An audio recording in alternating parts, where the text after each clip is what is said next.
let's move on to the next step in this series of tips and tricks on animation and fun with animation in Project Dog Waffle.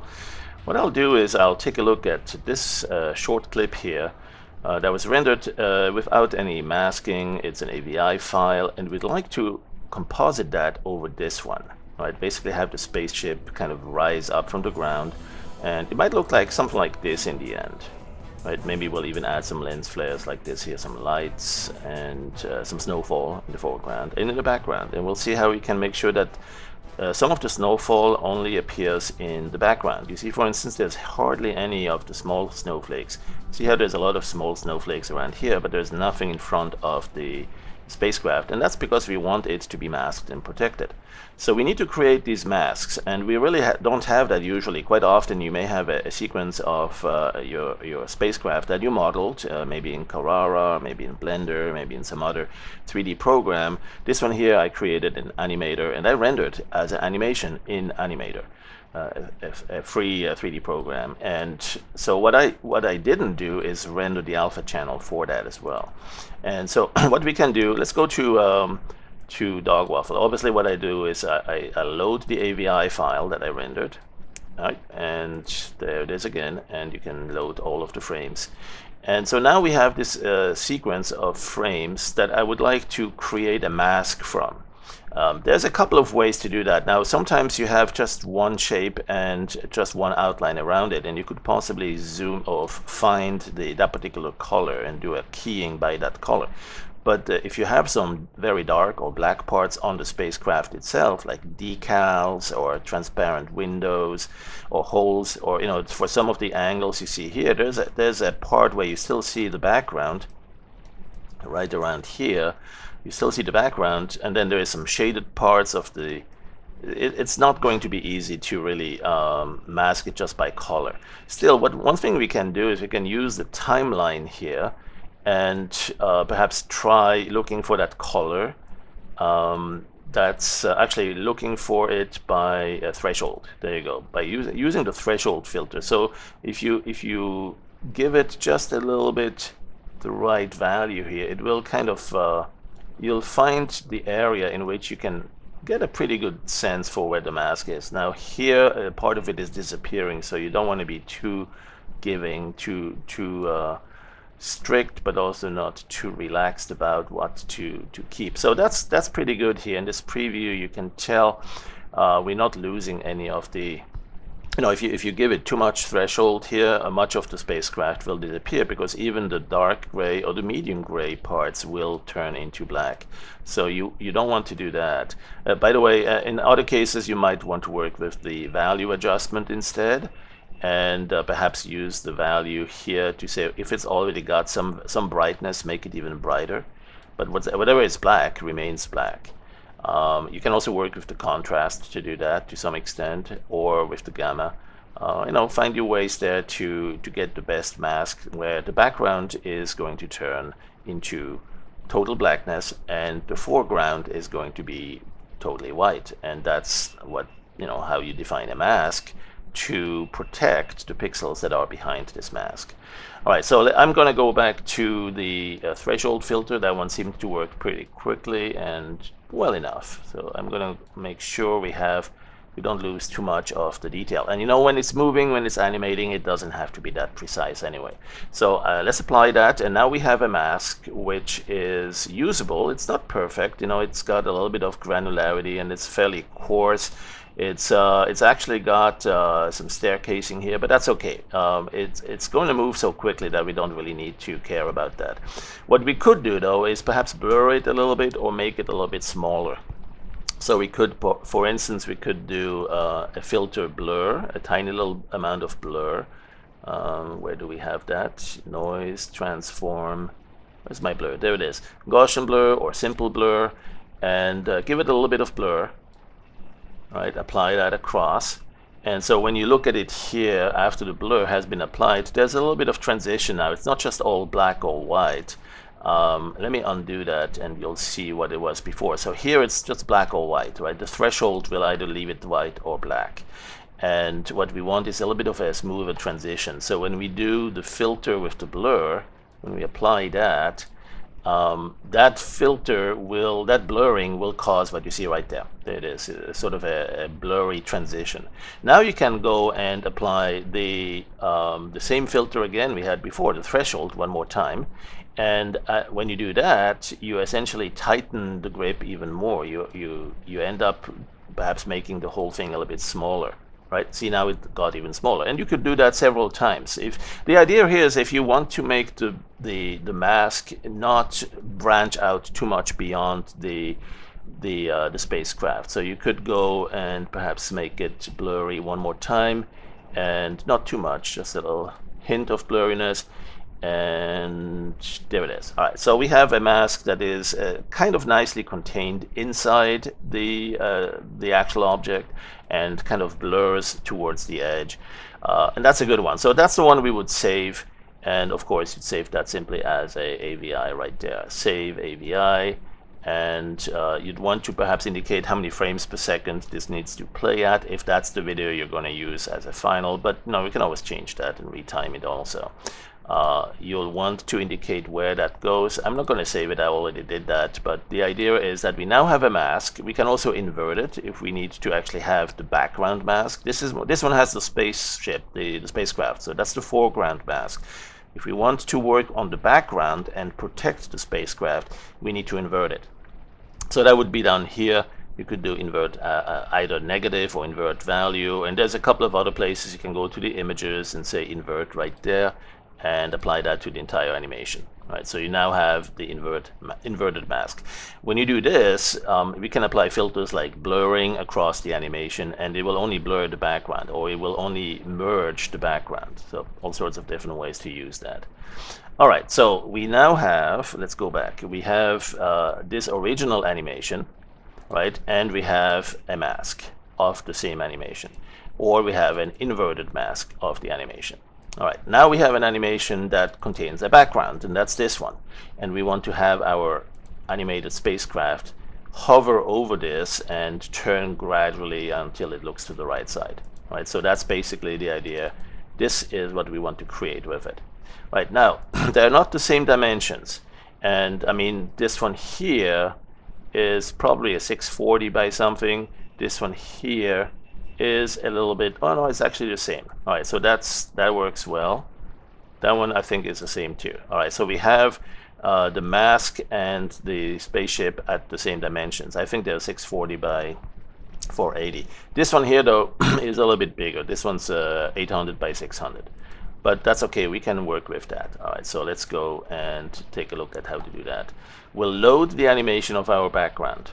We'll go and load the AVI right there and say this is it. Now if we wanted it to be the same dimension as the other, we can apply a resampling right here. After we've loaded it, we could say, hey, let's go and put something like this here. What is it? Image resample. Why not do that here? Let's resample it to 640. Let's make sure we constrain, so we keep the aspect ratio and make it 640 by 480. There you go. So now it's going to have the same dimensions as we have for the spacecraft that's going to hover in front of it. All right. So we have this, and now let's load the spacecraft. Now I cannot load it at the same time. I could load it into a different channel though. One thing I can do is I can load it into the animated swap buffer. I can load it into the swap channel, the swap buffer. So that's a good way to do it, because then I can merge the two together. Right? So what I'll do is I'll designate the spacecraft here as the alpha channel, excuse me, as the animated swap, and spacecraft right over here. That's the one with the colors, right? So let's load that. That's the one with the colors, and let's open that. Okay, and we don't see it here yet. We can merge, we can see the two together though. If we click this upper right corner here, that sort of blends the two together, and there's different layer mixings possible there.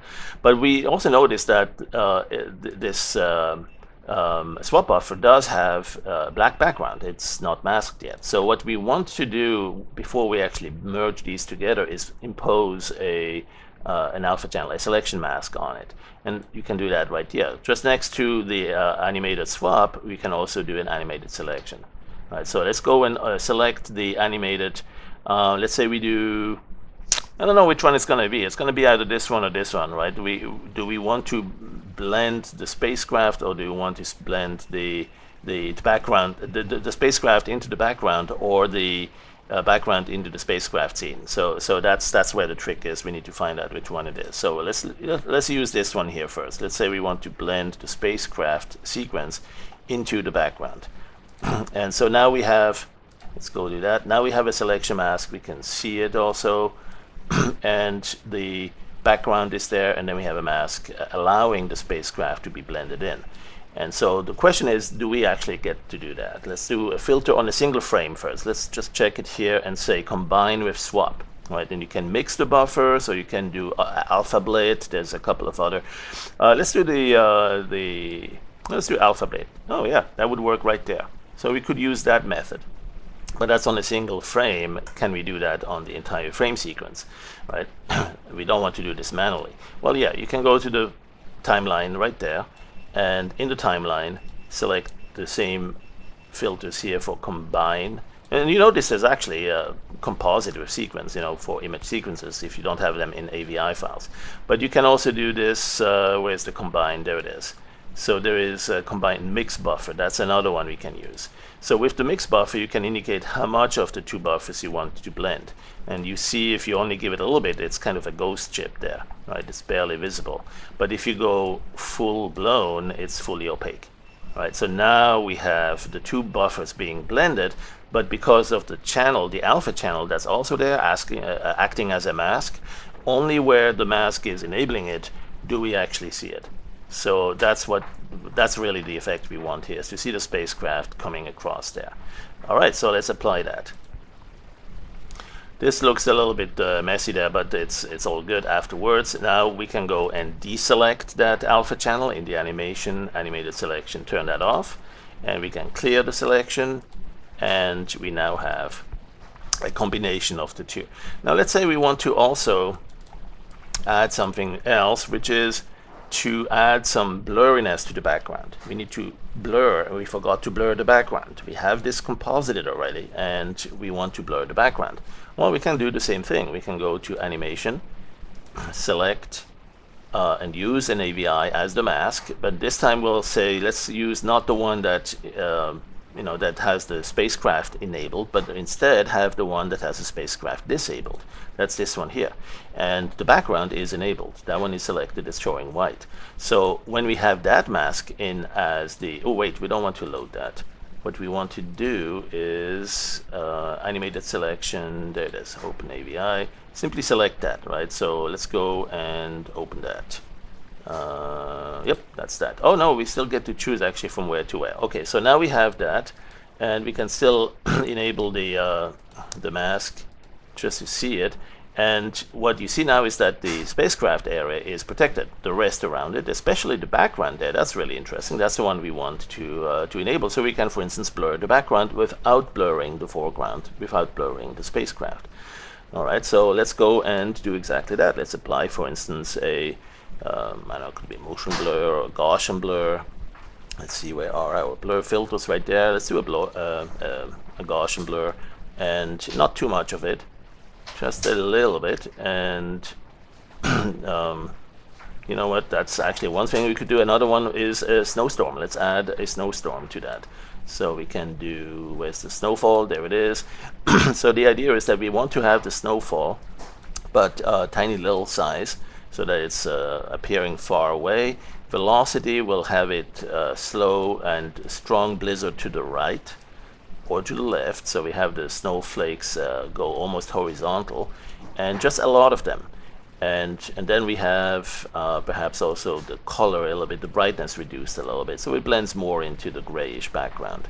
So with that, less turbulence also, and it's just going to be a lot of snow. So let's go to the maximum for the number of snowflakes and apply that. So now we have that. You see the snowfall being rendered there, and it's been rendered. We can go and play it back now, but it's not rendering in front of the spacecraft. That one's in the foreground, and it's being masked and protected. So we can do that perhaps several times if we want to have a really strong snowfall, a snowstorm here. Apply that one more time. and then perhaps one more time with even smaller sizes. That it's good to have some variety here. Give us some more turbulence, slightly different brightness, and apply that. So you have some variety on the type of snowflakes that are in the background there. All right, so we have that now. Now it's time to kind of blur it all a little bit. So let's go back to that blur filter and find it right there, Gaussian blur or simple blur. And let's not give it too much, just a little bit of Gaussian blur. That will give us some noise, and we'll still recognize the snowfall in the background. But again, the blurriness is only the blurring is only applied to the background because our mask is protecting our spaceship. And so now the final thing we want to do is to add perhaps some lens flares, and those will go in front. Or perhaps we also want to add a few snowflakes in the front as well, big ones, fast moving ones, so they appear to be close. So to do that, we first need to disable the filter, that the selection mask. So we go to the animated selection under the animation here and uncheck this, right? And we clear the mask that's currently there. And so from now on, we will be rendering everything. And you notice the background is blurry, has the snowflakes, but it's not applied to the snowflakes on the spaceship yet. And so we're about to change that. We're going to do one more snowfall right there.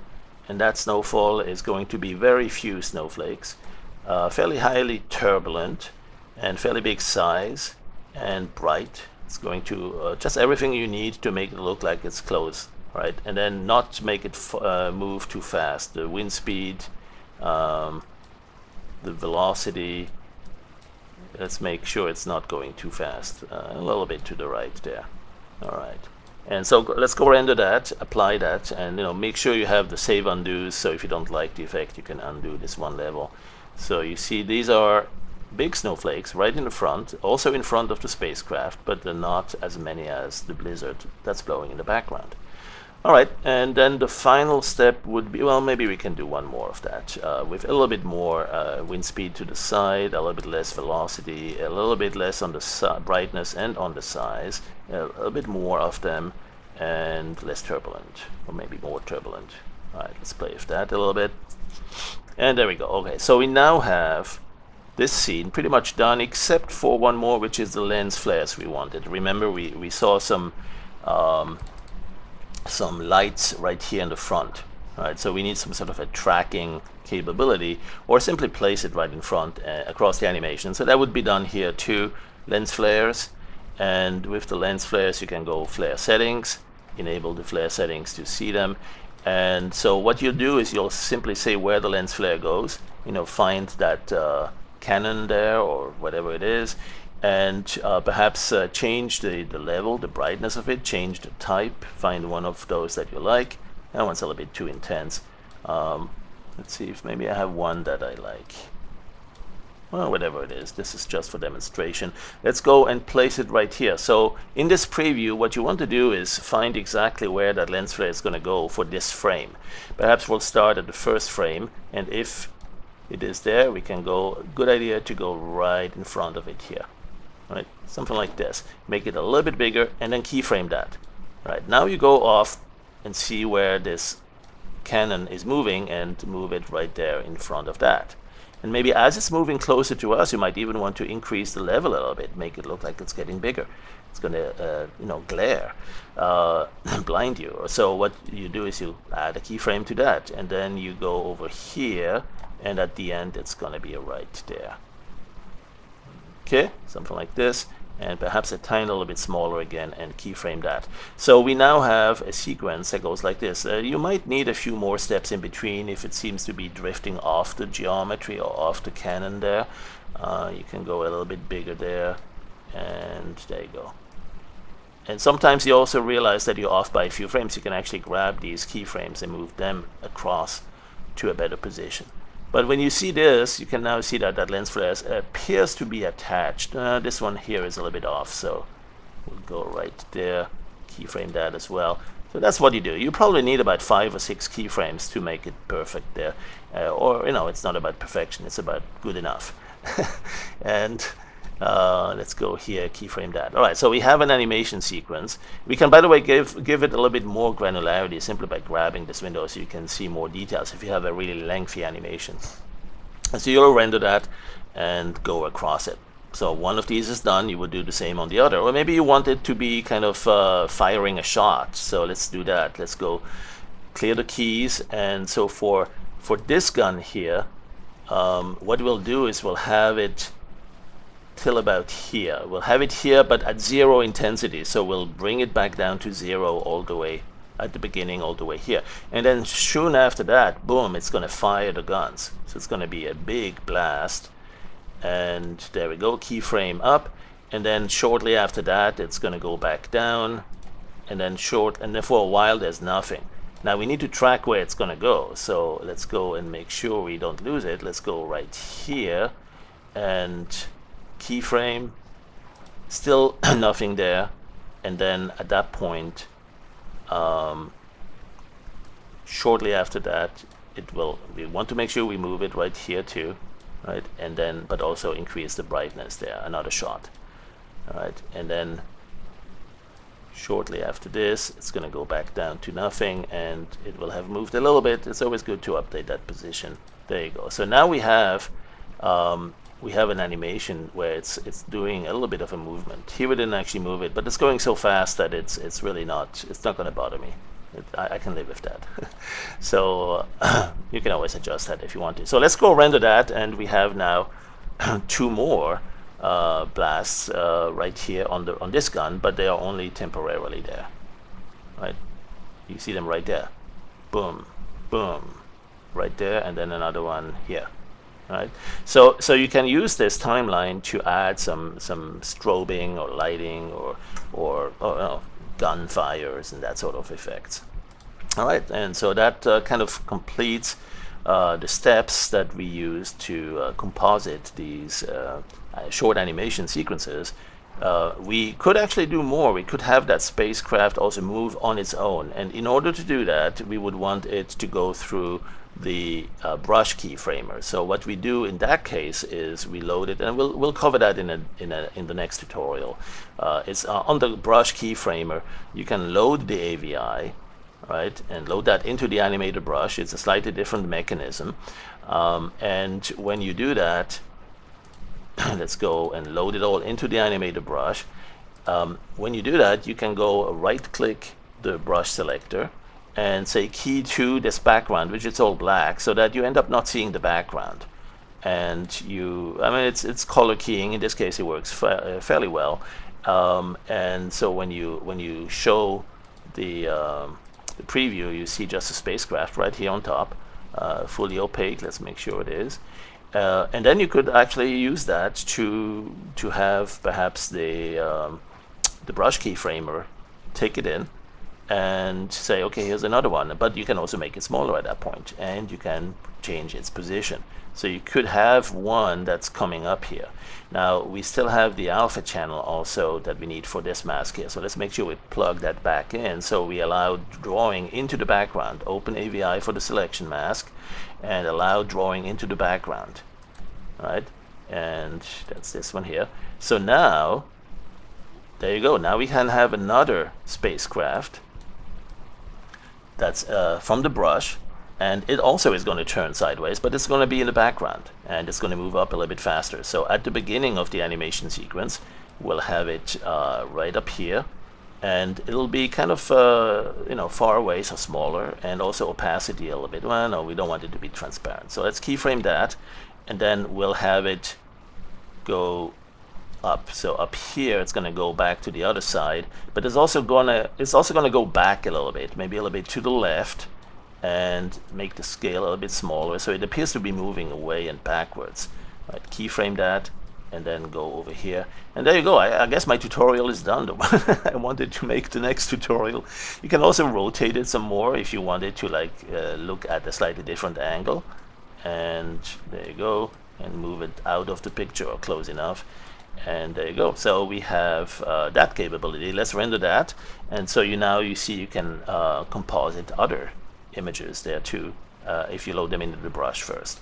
So there is our final animation. Let's go and preview that full screen. Where's our full? There you go. Disable the selection mask and clear the selection mask, and there we go. So we see how we put this together from several steps with just two animations. The one in the background, that's kind of blurry now, with the snowfall on top of it now. And then also two animations, two copies or two instances of that spacecraft that are flying their own ways at different speeds. One of them is firing the guns. You see that right there, it's left or the right gun for us. It's firing twice. And so fun stuff with Dog Waffle. Thanks for watching.